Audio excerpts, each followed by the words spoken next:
안녕하세요. 네, 사순절 세 번째 주가 되었습니다.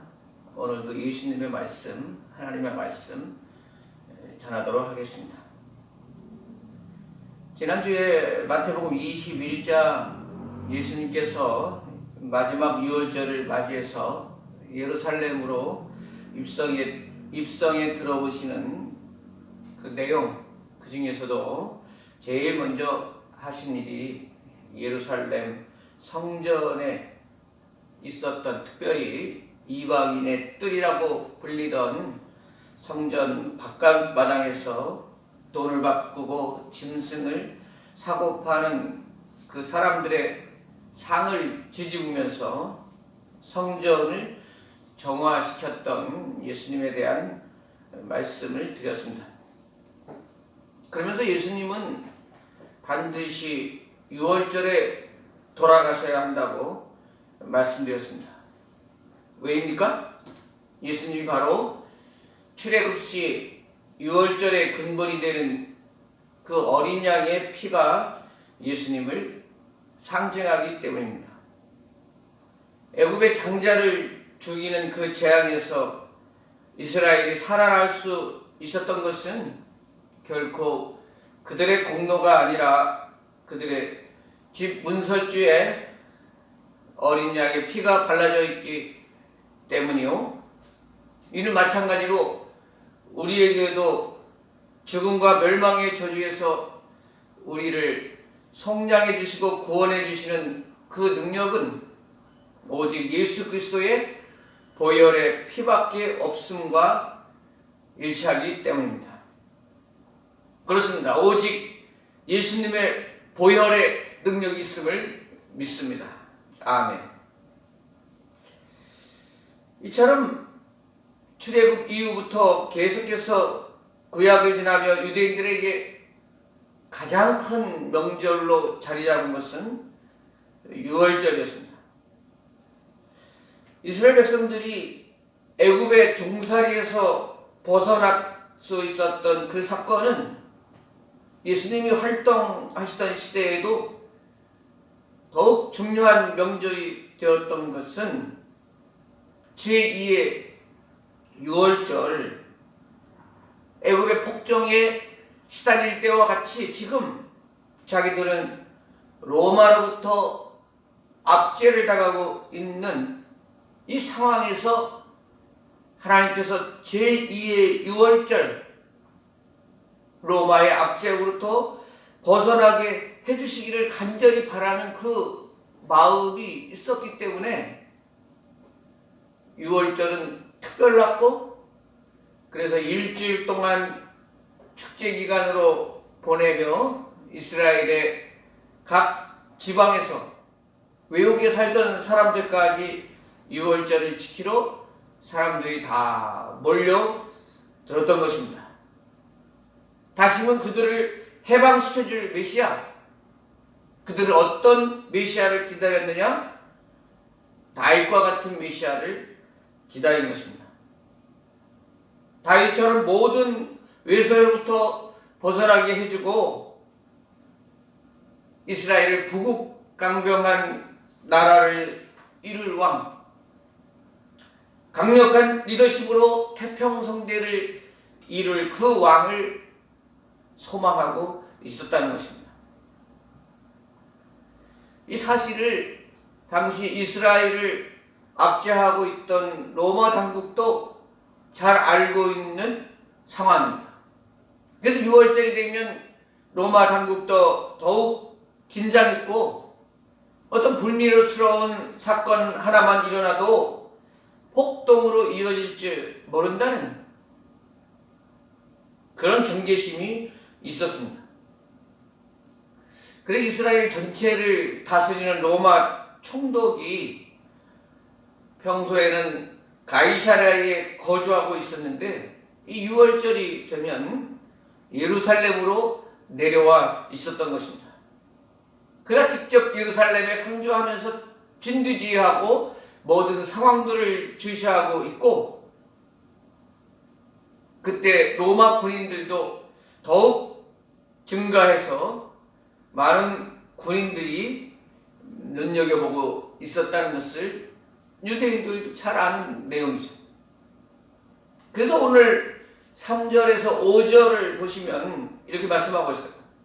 그때 대제사장들과 백성의 장로들이 가야바라 하는 대제사장의 관정에 모여 예수를 흉계로 잡아 죽이려고 의논하되 말하기를 밀란이 날까 하노니 명절에는 하지 말자 하더라. 여기서 그때는 언제입니까? 2절에 예수님이 말씀하시기를 유월절이 시작하기 이틀 전이라고 말씀하십니다. 예수님 당시 목요일 유월절 시작했으니까 지금 화요일인 것입니다.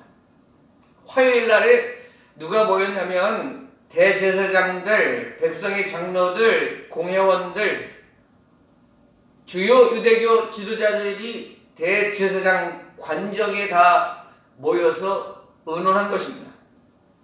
어떻게 예수님을 잡아 죽일까? 그것이 주제였는데 그곳에서 지금 결정이 무엇이냐면 밀란이 날까 하니 이 유월절 명절은 하지 말자. 괜히 이 유월절에 예수님을 잡아 책동하다가 잘못하면 로마 정부와 또 총독 군인들에게 정치적으로 당할 수도 있고 아주 복잡한 일이 생길 수 있기 때문에 6월절에는 피하자. 이것이 유대 지도자들이 지금 결의한 사항입니다. 자, 그런데 어떻게 됐습니까?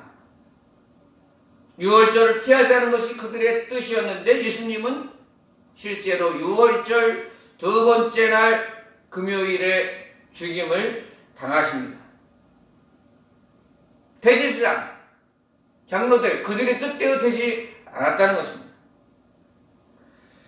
우리는 생각하기를 예수님께서 유대 권력자들의 손에 넘겨지고 그들이 재판하는 것 같고 그들이 예수님을 십자가에 못 박게 하는 것 같지만 결코 그들의 뜻대로 되어지는 것이 아니라 하는 것입니다. 대제사장들, 유대 지도자들 그 위에 또 다른 존재, 하나님의 손길에 의해 이 일이 진행되고 있다는 것입니다. 그들은 6월절 명절에는 피해서 하자고 결의했지만 그것조차 이룰 수 없는 것이 바로 사람들의 계획인 것입니다. 사탄은 착각한 것입니다. 대제사장과 장로들을 충동해서 예수님을 십자가에 못 박게 하면 예수님의 사역이 실패하는 것이요 자기들이 승리하는 길이라고. 그래서 예수님이 십자가에서 소리치면서 죽어갈 때 사탄은 예수님의 십자가를 보며 어쩌면 흐뭇하게 웃었을지도 모릅니다. 그러나 그것은 사탄의 뜻대로 이루어지는 것이 아니었습니다. 하나님의 뜻이 이루어지는 사건이었습니다. 하나님께서 십자가를 통하여 인류를 구원하시며 그 사탄의 머리를 깨어 부수는 역사적인 일이 십자가 사건인 것을 사탄은 미처 깨닫지 못했다 하는 것입니다. 매사가 그렇습니다. 여러분, 사람들이 자기들이 다 계획하고 뜻대로 진행하고 세상이, 사업이, 우리 가정이 다 자기들이 계획한 대로 이루어지는 줄 알고 살아갑니다.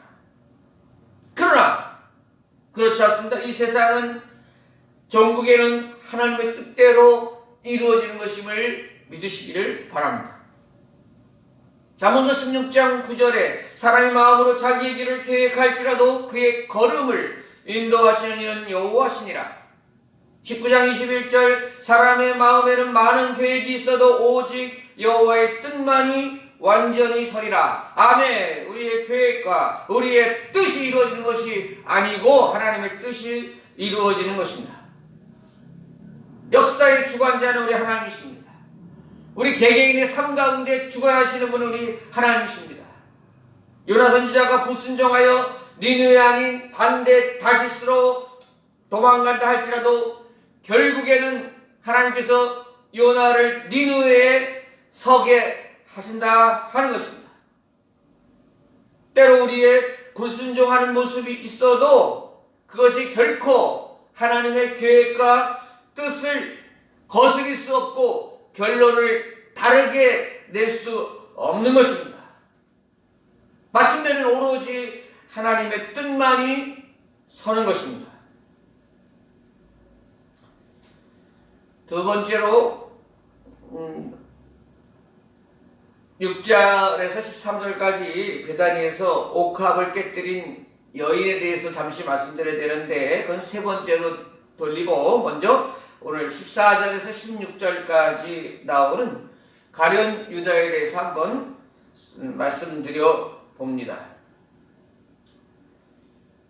그 가룟 유다가 대제사장들 무리들을 찾아갔습니다. 그 15절에 먼저 제안을 하기를 내가 예수를 너희에게 넘겨주리니 얼마를 주겠느냐 물었습니다. 그들이 얼마를 제안하고 있냐면 지금 은 30을 주겠다 이렇게 말합니다. 여러분 은 30이 많은 돈이 아닙니다. 한 사람 노예 종의 값이 은 30입니다. 출애굽기 21장 32절에 보면 어떤 사람이 자기가 기르는 황소가 잘못해서 그 이웃집의 종, 그러니까 노예를 쳐서 죽게 되는 일이 있을 경우에 그 주인이 벌금으로 물어줘야 할 값이 은 30인 거예요.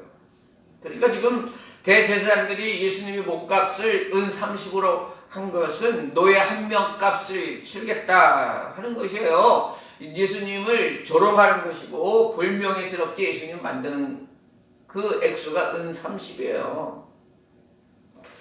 오늘 유다가 예수님을 파는 것이 돈의 목적이었다면 아마도 그것을 받고 끝내지 않았을 거예요. 얼마 더 달라고 흥정했을 거예요. 그런 내용이 나오지 않아요. 유다는 예수님을 팔려는 명분을 세우려고 그 이야기, 돈 이야기를 하는 거지 예수님을 통해서 많은 돈을 얻겠다는 목적은 아닌 것 같습니다. 그럼 진정 가룟 유다가 예수님을 팔려고 했던 목적은 무엇이었을까? 학자들은 이런저런 연구를 하며 이런 이야기를 합니다. 가룟 유다라고 할 때 그 가룟이라는 말은 당시 혁명당원, 무장을 통해서 독립을 이루려는 독립운동자들의 식칼이라는 말에서 가룟이라는 말이 나왔을 것이다. 그래서 아마도 가룟 유다는 열심당원 중에 한 명일 것이다. 그리고 가룟 유다가 예수님의 제자가 된 목적은 예수님을 통해서 조국 해방의 열망을 품고 있었던 것 같다. 예수님이 오병이어로 5,000명이 넘는 사람들을 먹게 하신다든지 사랑 광풍을 잠잠케 하신다든지 바다 위를 걸어서 오시는 장면이라든지 여러 초능력을 가룟 유다가 옆에서 본 것입니다. 아하! 이 예수는 분명히 메시아로서 우리 민족을 구원할 메시아로서의 능력을 가지고 있는 사람이구나. 그런데 예수님은 지금 6월절을 맞이해서 예루살렘에 들어오셔서는 지금 아무런 초능력을 사용하지 않고 계신 거예요. 지금 6월절에 사방각지에서 외국에서부터 많은 사람들이 모여 있을 이때에 예수님께서 큰 능력을 일으키시면 그걸 통해서 정말 반란이 일어나고 독립할 수 있는 기회라 이렇게 생각되는데 아무 일도 일으키시지 않는 거예요. 그래서 가룟 유다는 생각한 거예요. 대제사장들에게 죽음의 위협을 예수님이 느낀다면 그때 초능력을 일으키실 것이고 그로 인해서 자신들이 원하는 정치적인 혁명이 계기가 될 것이다. 이것이 바로 가룟 유다의 위기감 조성설이라는 학설입니다. 위기감 조성설. 그것이 진정 예수님을 팔았던 이유가 아닐까 학자들은 그렇게 생각하기도 하는 것입니다. 뭐 아무튼 가룟 유다가 그런 위기감을 조성하기 위한 목적이든지 아니면 성경의 표현대로 도적이고 돈의 목적이었든지 간에 그의 의도는 잘못된 것입니다. 그런 죄를 짓고 있는 것입니다. 근데 이렇게 말하는 사람들이 있어요. 예수님이 십자가에 달려 돌아가시는 것은 구약 성경에도 이미 예언하고 있는 것 아닙니까? 이사야 53장 같은 고난의 종으로 가시는 모습은 영락없이 예수님이 십자가로 나아가시는 모습을 보고 표현한 것 같은 그런 모습 아닙니까? 맞습니다. 이사야 53장 고난받는 종의 모습은 예수님이 십자가로 끌려가는 모습을 보고 표현한 것과 같은 아주 생생한 표현입니다. 그래서 이렇게 주장하는 거예요. 예수님께서 인류의 죄를 위해 십자가에 달려 돌아가셔야만 했다면 누군가는 그 악역을 맡았어야 했고 그 악역 맡은 사람이 없었다면 예수님이 십자가에 달리시지 않으셨을 테니까 도리어 유다 같은 사람은 십자가 사역에 큰 공헌을 한 사람이 아니겠는가 이렇게 주장하는 사람들입니다. 여러분 맞습니까? 그렇지 않습니다. 예수님이 가룟 유다가 대제사장에 가서 흥정하고 예수님을 팔고자 하는 그 약조를 하고 돌아온 이후에 오늘 본문 뒤에 17절 이하에 보면 최후의 만찬이 있었고 자신을 팔려는 사람이 있다고 예수님 말씀하시면서 24절에 뭐라고 말하시냐면 그 사람은 차라리 태어나지 아니하였더라면 제게 좋을 뻔하였느니라 이렇게 말씀하고 계십니다. 가룟 유다가 십자가 꼭 필요한 사람이 아닙니다. 예수님이 십자가 이루시는데 공헌한 사람이 아닙니다. 가룟 유다 말고도 예수님은 십자가로 반드시 나아갈 수 있는 길이 있는 것입니다. 여러분 우리들이 지은 죄 때문에 결국 선한 결과를 가져왔다고 해서 그 죄가 선이 되는 것은 아닙니다. 하나님께서는 악인의 악행을 사용하셔서 좋은 결과를 만들어내셨다고 해서 그 악행이 용서되는 것은 아니라는 것입니다. 가룟 유다의 예수님 배반은 그가 하나님의 구원 계획을 알고서 나서서 제가 희생양이 되겠습니다. 이런 의에 나타난 행동이 아니라는 것입니다. 그는 자신이 추구하는 도의 목적 또는 민족 해방을 이루기 위해 예수님을 이용하려 했던 자인 것입니다. 하나님께서는 우리의 악행 또 죄까지도 사용하셔서 하나님의 뜻을 이루시지만 결코 그 죄를 잘했다 말씀하시지 않는다는 사실을 우리는 명심해야 하는 것입니다. 가룟 유다는 예수님을 3년이나 함께 따라다니면서도 그 마음에 예수님을 진정 따르려고 하는 마음이 없었기 때문에 실패의 삶을 살았습니다. 이처럼 우리의 마음이 예수님을 원하지 않으면서 예수님을 사모함 없이 신앙생활하는 사람들은 10년 아니 20년이 되어서도 이렇게 정국에 가서는 엉뚱한 비참한 말로를 맞을 수 있다는 것을 우리는 알아야 하는 것입니다. 자, 그리고 오늘 본문에 이제 마지막으로 하나님께 쓰임받는 사람 중에 부정적인 것 말고 긍정적이게 쓰임받은 한 여인을 잠시 살펴보려고 합니다.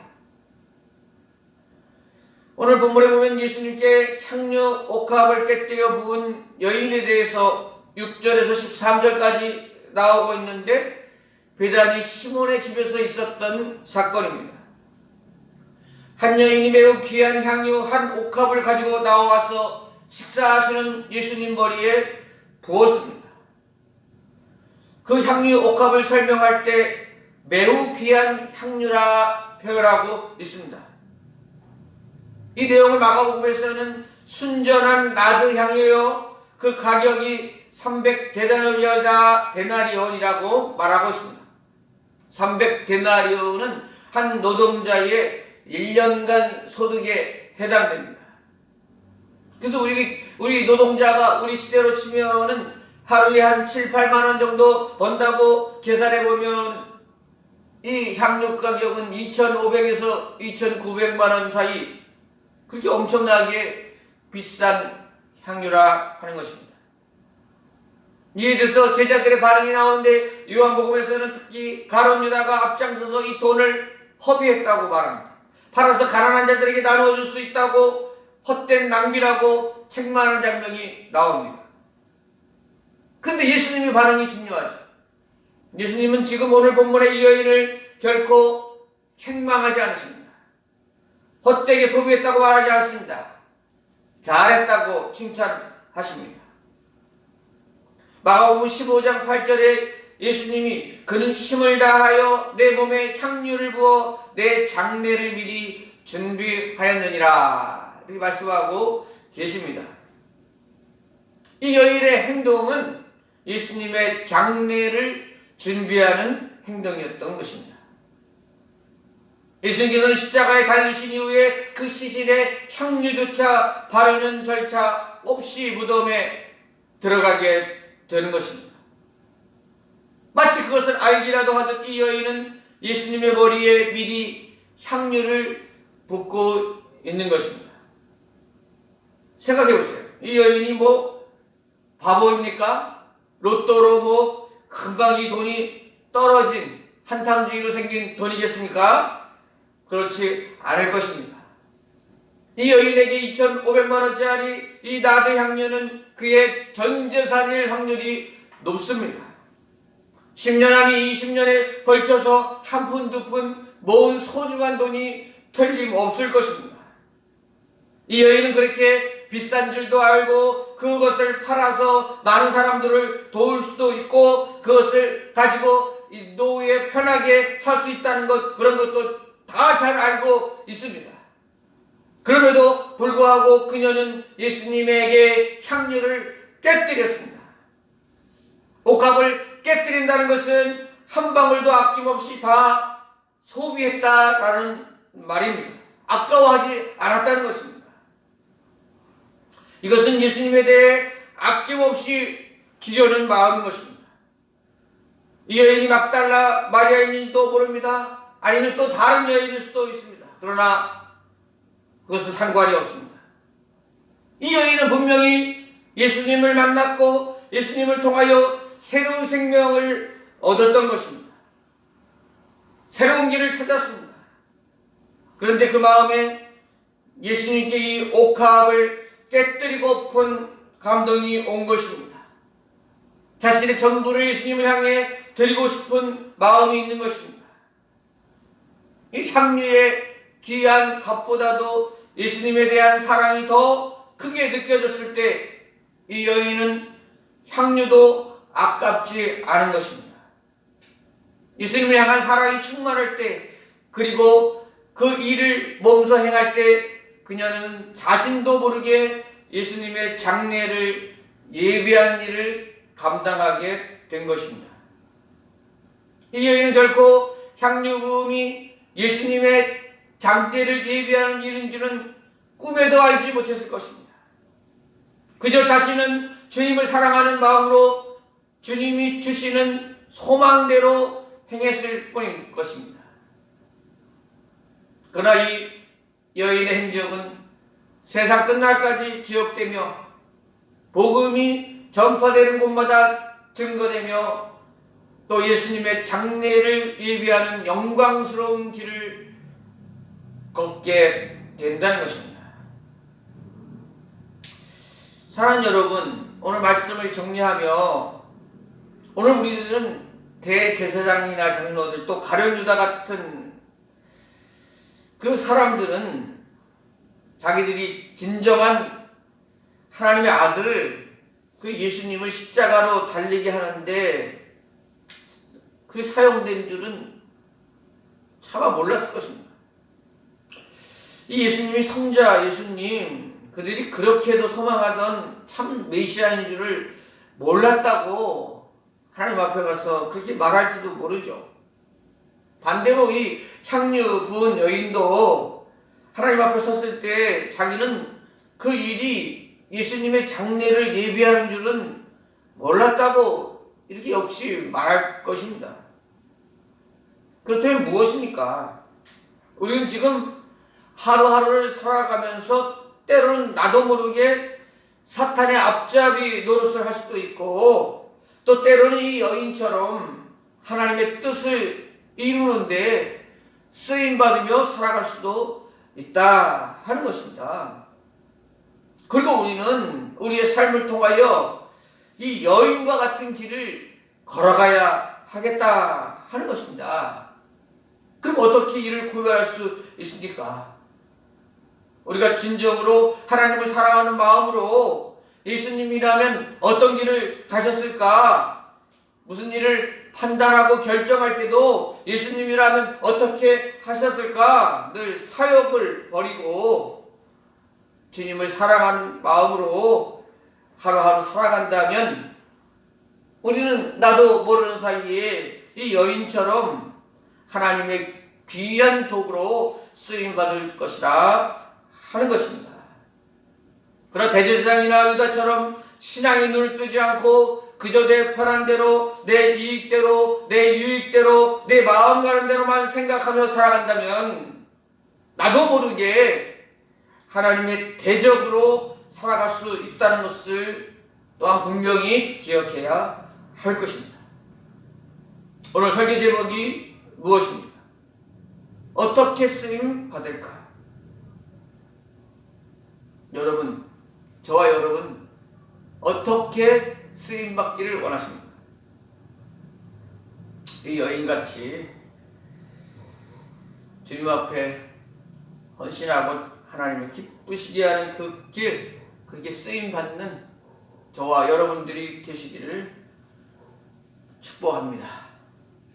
기도합시다. 기도하겠습니다. 사랑하는 하나님 아버지, 오늘 저희들은 쓰임을 받았을 때 악인으로 쓰임받은 자들과 하나님의 길을 예비하는, 예수님의 장례를 예비하는 데 쓰임받았던 여인을 함께 보게 하심에 감사드립니다. 이 세상 살면서 자신도 모르게 사탄의 꾀임에 속아 하나님의 영광 가리우고 악하게 쓰임받는 그런 종들이 되지 않게 하시고, 이 여인처럼 부지불식간에도 하나님의 길을 예비하며 우리를 통하여 하나님의 나라가 확장되며 하나님께 영광 돌리는 데 쓰임받는 주님의 종들이 되게 하여 주옵소서. 예수님의 이름으로 기도드립니다. 아멘.